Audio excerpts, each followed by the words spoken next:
and it depends on your value and your worth. So I like to mention that. And Shawnee, what you brought up earlier, considering the full compensation package, is an excellent segue into our next question. And we did actually have a question come in too from Philip that says, should you include bonus as a part of your salary discussion? So I think we're going to answer this question for you here, Philip. So let's get started talking about what goes into the full compensation package. And Shawnee, in your experience as a hiring manager, how do those conversations usually go? So there's been times where someone wants to make more than what we're offering when it comes to base and bonus and cost of living. And so we've had to start to get a little strategic on how we, if we really wanted that employee, but the budget is the budget, we had to kind of come up with some strategic ways. Maybe it's an extra X amount in vacation time, or maybe it's a stipend towards medical, like you get a extra X amount of dollars per month towards your medical premiums, which is still budget, but it's a different bucket. In my example, Marijuana Business Daily does a 3% with no vesting 401k contribution. And so that 3% of your salary is actually going to you. It's your money. And in at least one case, we were able to make the argument that, like, A, there are chances for advancement and more money in the future, but we can't bring you in at that. However, when you take into consideration that 3%, it does get you to the number that you're looking for. Yeah, that's really key, is to think about all the different components, right? It's that, like you said, that PTO, it's yearly bonus, it's the yearly, I forget, I'm on the recruiter side, so I don't always remember the technical term for the yearly increase that's allowed. Cost of living. Cost of living, that you can add on top every year with your salary bump, right? And I think one thing, as Shawnee, I think you and I talked about this maybe offline before, was knowing which one is the most important to you, right? And knowing the areas that are that mean the most to you when you're negotiating salary. It depends. I had a gentleman down in Arizona. This guy was a sales guy for a SaaS software company, but still in our IT world. And he had a daughter who had some sort of illness from birth. And so for him, it wasn't as much the salary. He wanted to make sure that his benefits package looked right for their situation. And so that became the most important issue. Luckily, as an agency recruiter, I had that conversation with him on the very first call. So when I sent him over, it never became an issue because I put that into everything as I put it together. So that's hugely important. I don't know, Shawnee, if you want to chime in. I have more to say, but I want to see if you want to chime in on any of those things I just mentioned. I think it's also totally fair to include the bonus in your compensation when you say what you have. You don't need to really necessarily talk about the timing. But to Josh's point, like, if you really need that steady paycheck, let's say you want to make 100,000, it needs to be divided by 52 weeks and you need to be paid that amount every 2 weeks, then that's a good thing for you to know. But if you can have a base of 50,000 and maybe experience some upside and a bonus of 80,000, and you're still 30,000 richer than you were before, but you're not going to get it until December, that's like good to know about yourself, because you can negotiate higher on the bonus, less on the base. And if you can afford that, then you might come out on top. Yeah, I agree. And you actually bring up a really great point that feeds into that extra bit I wanted to share, which was, you mentioned, every 2 weeks. Well, how do you get paid? Is it biweekly or is it bi-monthly or is it weekly? That can determine how much if we're off. We're talking about negotiating like on the finite level. If we're just off a couple $1,000s or so, those are some things that you need to take into account. if if your budget's tight, on things. If it's not, you may not get into that nuanced of conversations. And then the other points, again, it's this getting into the nitty gritty things. I was doing some work for a company, really well-known company in the competitor of Zoom and those type of folks. And one creative thing that I found was sometimes I could take someone in the system, like I could have a conversation with one of the hiring managers, and the hiring manager would go, "Oh, they just need $5,000 more. I'm totally willing, but the system won't allow me to." And I didn't, I didn't get approval. Let me see if I can run it back through and get approval to make this one, instead of like an L5 employee, make them an M1. So they're, instead of like a level 5, now they're a manager 1. So they get, maybe with that you also get 3% to 5% increase, maybe 10% increase in that yearly bonus, because you went from an L5 to an M1 status. So these are conversations that you can have with internal recruiters. I was an internal recruiter at that point. Technically, I was helping them in that capacity. So these are real conversations you can have when it gets to those negotiations, and you're thinking of all the little details and little areas that, if you just move the needle a little bit, would make all the difference. And I closed that candidate, by the way, by doing that. So that it works. I'm sure he appreciated that, Josh. I'm sure he did. A quick reminder, I think it's Brad. You have a great background, and we love that you're taking notes, but do you mind turning your video off for us?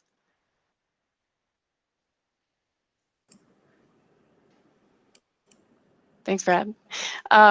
So an excellent question just came in, and it's something that we're probably just about to touch on anyway, so I'm gonna ask this one real quick. 401k, somebody brought that up, that it won't be worth much in 10 to 20 years with the current rate of inflation, but why is no one speaking about that and put that 401k up front as a benefit as well?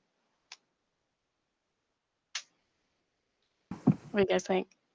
Well, I think that's part of the comp package. I mean, if you, it's really free money if you don't have to vest. So asking a little bit about how that money actually makes it into your 401k account, and then also the type of 401k plan that the company subscribes to is important, because if you make over $125,000 a year in a safe harbor plan, you're not getting a contribution. So it's important to know if 401k, if they like sell you on this, if it actually applies to you. Okay, Jen, can you repeat the question? I want to make sure I answer it correctly.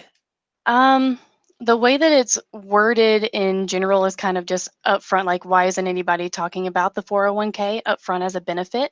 Kind of posturing that question as to maybe just bringing it to everybody's mind that 401k can be a really great benefit that you can adjust on upfront. Oh, we got another response. I don't consider a 401k to be a benefit, but the opposite. Okay, I'm sorry, Julianne. I think I misunderstood your question.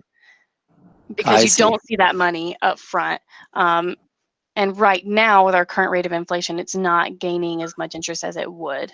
Yeah, I see what you're saying. In other words, companies are touting it as this great benefit to you as a candidate. Right. I think, again, that goes back to what Shawnee and I talked about before, which is like knowing exactly the areas that are most important to you. Then you can negotiate that. You can say, well, is there any way that 401k that they would normally invest 3% in me, for us to make that up somehow in pay, the salary pay or a bonus, and see if they're willing to do that to some degree.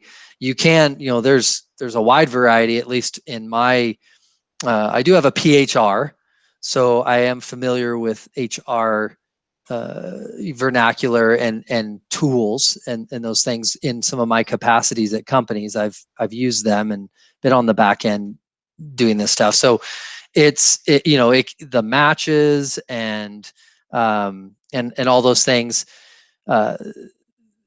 you can opt out of having that in your package, the 401k. Not every company is going to be able to say, okay, well, because of you don't have that, we can include it here. In fact, probably a majority probably don't have that ability, but it's worth finding out and feeling out. And if the answer is no, and the company is going to give 3%, then that kind of comes back to your feeling on whether or not they have a standard cost of living increase. Maybe you don't get the 3% in 401k, or you do and you don't care, but you also get 3% cost of living. Or the standard cost of living is like actually 1.82% or something like that. So if the company gives you 4%, then 2 of your 3% is made up right there. So I think it's just part of looking at like all the different levers. Another thing that we haven't talked about yet, but is sometimes part of a compensation package, is a relocation benefit.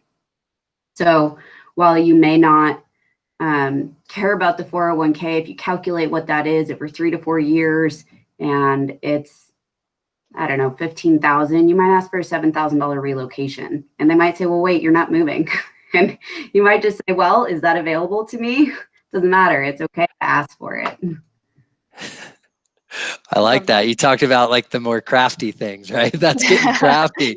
It's like, hey, because a lot of times it's budgeted.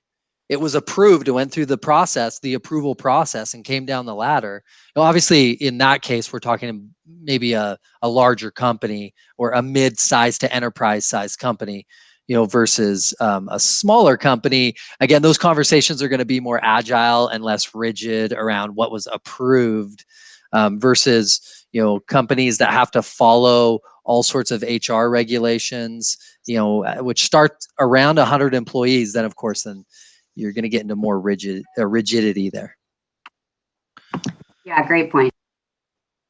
Completely agree. And I think all of this kind of goes back into doing your homework, knowing what you need, and then finding ways to get that with what they offer you. So if you come with an offer and there's no equity or stock options, ask if that's an option, if you can add that into your compensation package. And like Shawnee mentioned, negotiate your PTO. Maybe you can get an extra week out of the year, and that's a huge benefit and saves you a lot of time and money too. I think this was a great segue into how to negotiate, what to negotiate, and what are some common negotiation tactics, because you don't just want to bring it up and be like, I need this much money. We want to be able to finesse it. So let's talk a little bit about the finessing of how to negotiate once you've done your homework. One thing I've heard as a hiring manager and appreciated is someone saying, this is what I need to make. This would make me really excited, and this would have me over the moon. Like, that's a really nice way to say, I'm happy with all of it, but this would make me really, really happy. And I thought that was kind of a charming way to ask for more money. So that's one thought. Josh, what about you? I think that's great. Yeah, let's face it. In the IT world, we're not always like the smoothest with our words. I like that. Something that gives us a little finesse around our wording can go a long way, especially when you're dealing with a lot of the HR people, right? And so I think that's important. And then I think one thing that we've been talking about it, but it's really, in sales, we say stacking up the bennies, right? Stacking up the benefits. So you start talking about all the value that you provide. Okay. And when you stack those and you're really talking about the value, now you can piggyback off that and start to negotiate the salary. When you get confirmation that they see how valuable you are, they know. You may ask them, yeah, what's the market been like for you guys? Like, what have you been seeing as far as, candidates? That's what I want to know. Like, I always equate this to dating, because I think everybody can relate, is, if you're dating, when I was in my college days, right, dating like 3 different people and trying to figure out who I want to pursue. At least that's the way we do it at BYU. then, I had more leverage if I was going on dates with a couple of different people before I kind of made a decision. I want to actually like be like steady. We're kind of old school here in Utah like that sometimes, right? It's still like that. You kind of fill it out and then choose someone to go steady with. So, but you have more leverage. And so in the interview process, if you're finding out like, do they have other candidates they're talking to, and what that situation is like, then whether or not you have leverage, right? If they're like, really, we just started the process. I mean, though, that maybe that's a whole nother topic. I can get into that where managers are like, I want to interview 5 or 10 people first before I make a decision, right? Now, like, come on, when you see it, don't you know it, right? You want that candidate, right? But that can be a frustrating addition to that. But if the more you know about that, and how many other people are involved, how many other candidates they have, and where their overall understanding of the market value of your skill set can help you have that leverage. Yeah, to piggyback off of what Josh said about stacking the bennies on value. I had one example where we needed a senior project manager for technology who had kind of been a jack of all trades, and they were inheriting a very green team. I mean, junior web devs across the board.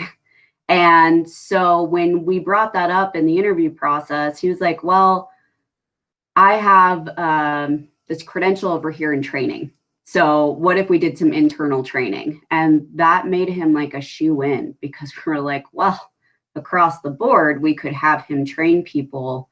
And you expect that in a manager, but not necessarily a project manager. So it wasn't something that he was going to be on the dock for, and he offered it up. And that did, make the $2,000 or $4,000 difference. It wasn't a lot, but it was enough to where someone said, well, hey, remember when he said that thing, that value add that he was going to bring that we needed, and it's going to save us money. I thought that was a great example, going off what you said. And then I think the other thing also is, if you know what the interview process is early, like once you've gotten to your second interview, I think it's okay to ask what the process is. How many more interviews should you expect to have?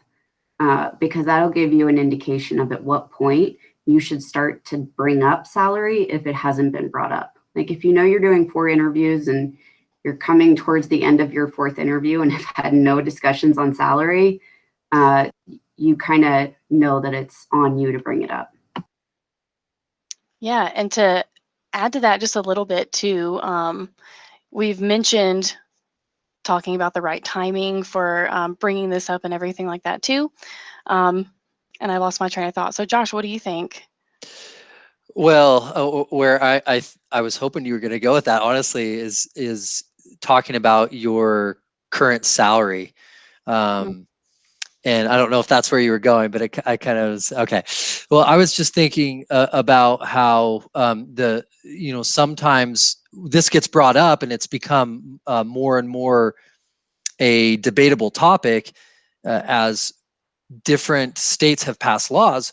But can you talk about your current salary or your past salary throughout this and use that as leverage? And in my personal opinion, I feel like that's where we have big problems in racial and even sex discrimination.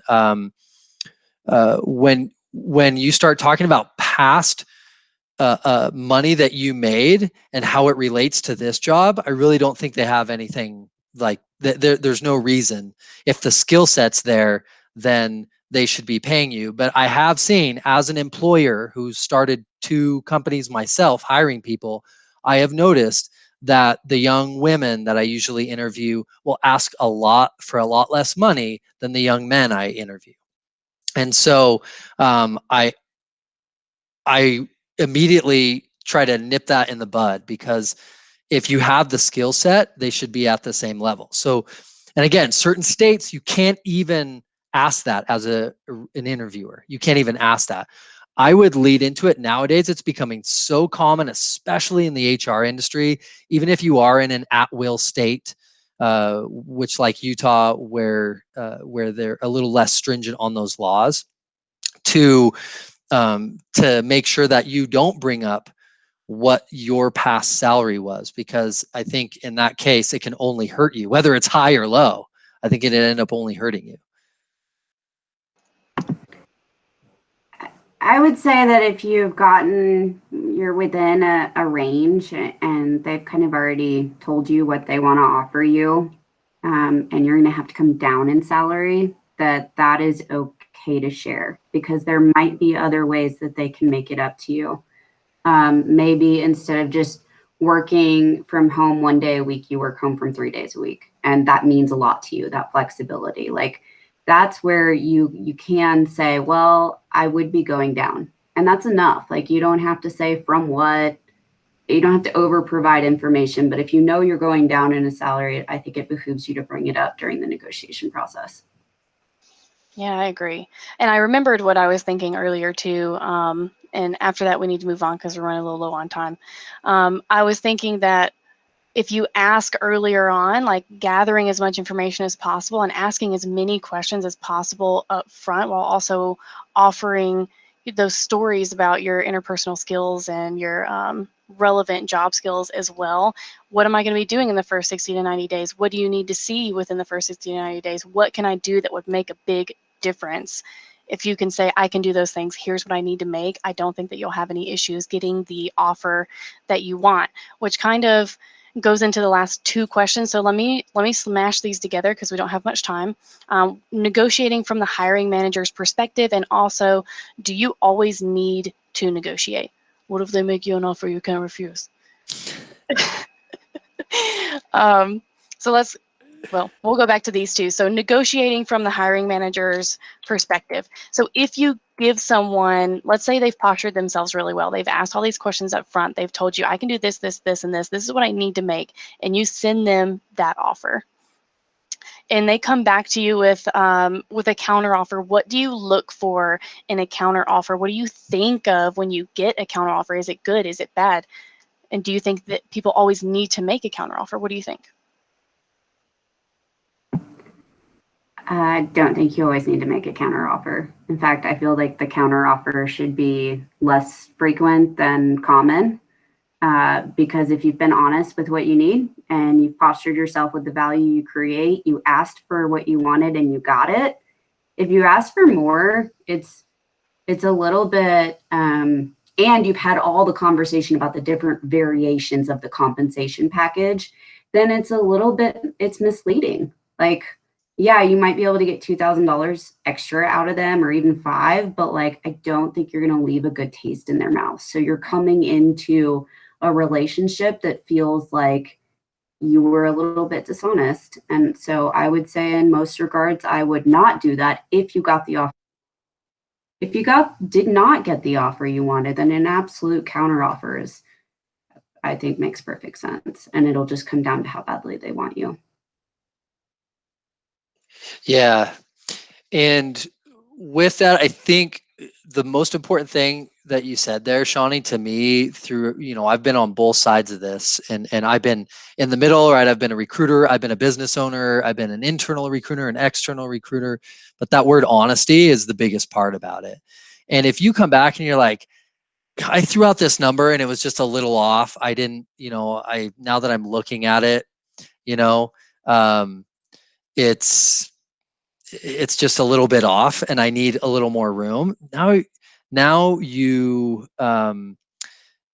because of that honesty, you can have that conversation. And I think the focus needs to be, and this is key, this is huge. In fact, this is something that our CEO at EdgeLink told me, is that it's not a transaction, it's a relationship.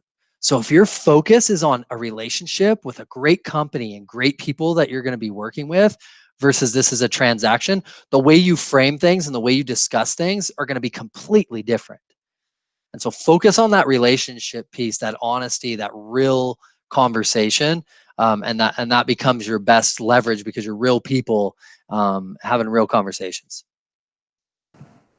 Totally. And in the future, if you think that you've done something to create value for the business and your compensation doesn't relate or stack up to that after you get the job, if you have a relationship, you're a lot more likely to get an off-cycle review or be considered for a promotion if you ask for one than if you don't cultivate that relationship. If it is just transactional and you say, I want $10,000 more a year because I'm an awesome employee, and it's been transactional the whole time, they'll just say, no, market rate's this, we're going to go get someone else. Maybe.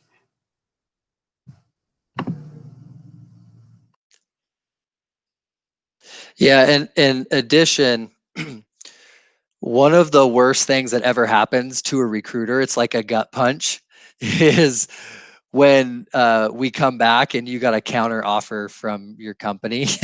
We're like, wait, did you just use me to leverage yourself? And I know the hiring managers I work with feel the same way. Again, I think it just comes down to the relationship and the honesty part. And I try to have those conversations as a recruiter with people up front. Again, as someone kindly stated here in the chat, like I'm pretty thorough with that. I try to think of those things, and when I ask a candidate up front, like why they're leaving their current company, for those who are passive candidates, it's I always want to find out that why, and I want to drill down deeper, and I'll say, okay, if you get a counter offer from them, would you accept it? And of course, I want to hear, no, and there's no amount of money that they could ever offer me to make me stay. And I recently just had that and made that placement, right? So those are the best for us. But as a candidate, I get it. But I just want you to see both sides of it so you can see how we think of it and how to maneuver that maybe a little bit with more finesse and more thinking of the relationship side. If you're honest with your recruiters and you tell them, hey, I don't, I'm really just really kind of seeing what's out there right now. I'm not sure. But if you're in that process and you're with the hiring managers and you're like acting like, how it is, like you get in front of people and sometimes it's easy to just say yes. And now you find yourself with an offer in your hand and you're like, I don't know if I really want this, right? And so now you get a counter offer and from your company, and then you want to stay. So again, from a hiring manager standpoint, or even the recruiter side of it, it leaves us a bad taste in our mouth. So the more honesty and finesse you can use and treat it as a relationship, the better. Yeah, I have had someone who did get a counter offer and came back and said, you're not going to be able to match the counter offer, but can you get anything above that you did offer? And that was another example where they didn't say what they made or what they previously made. They just said, I did receive a counter offer. I still am excited to work for your organization. I think I can create a lot of value. I would like to work for you guys. Is there anything you can do? And I thought that was a really nice, honest way to do that. And, there was a little room, wasn't enough. But your counter offer is only $5,000 more. Is that $5,000 really worth it when you already had thoughts of leaving a business? I mean, sometimes a new opportunity with a new set of colleagues, peers, mentors, and managers very well could be worth $3,000 to $5,000 in a year.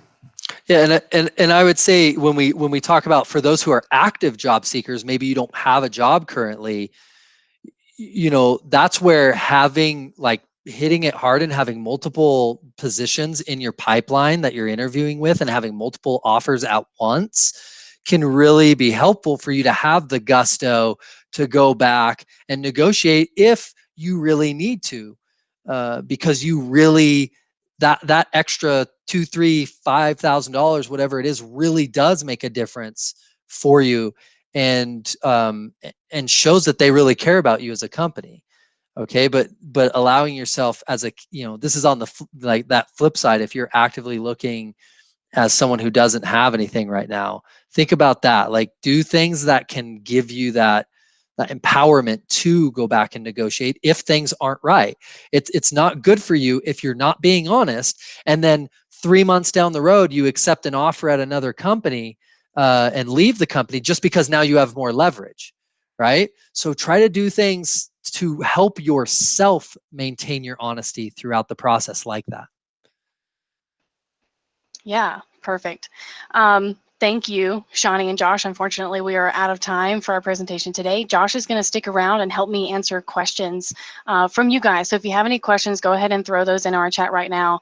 I just wanted to kind of summarize some of the things that we talked about today.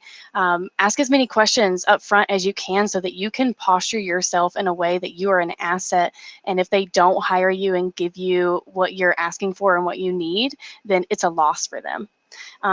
In that negotiation and compensation package, we've got, 401k, if that's what you're into, PTO, equity and stock options, bonus structure, training. There are endless opportunities for things that you need. So it comes down to doing your homework, asking the questions that you need to ask up front so that you get the offer that you need so that you don't have to make a counter offer and leave a bad taste in somebody else's mouth. Would you agree, Josh?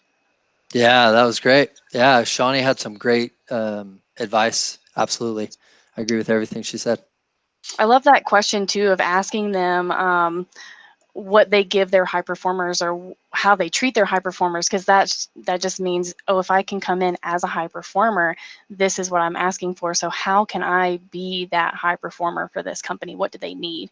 So getting down to those questions, I would sit down with yourself. If you're single, if you're if you have a family that you're taking care of, sit down with your significant other and just come up with, what do you actually need? And if they offer you something that's lower, what could make up for that? And in what ways would you get what you need, one, to survive, and then two, to be comfortable? And I think that's the kind of market that we're in as our audience here today. Well, speaking to that, I mean, we're in a market, at least in most of the country, I think, where there's been a lot of layoffs, right, due to COVID. So you're in a situation where it's very competitive. That's why I think when you start asking about who else they're interviewing and where things are at, that's really going to start to play into this. And of course, that with higher supply, the price is going to drop a little bit, right? So if you're asking for $5,000 more and they can get someone who they're not worried about leaving now because you brought up you want more money, now they're worried, oh, maybe this person's gonna like just get in here and leave another place. Take that into consideration because the companies kind of have a little bit of that leverage right now.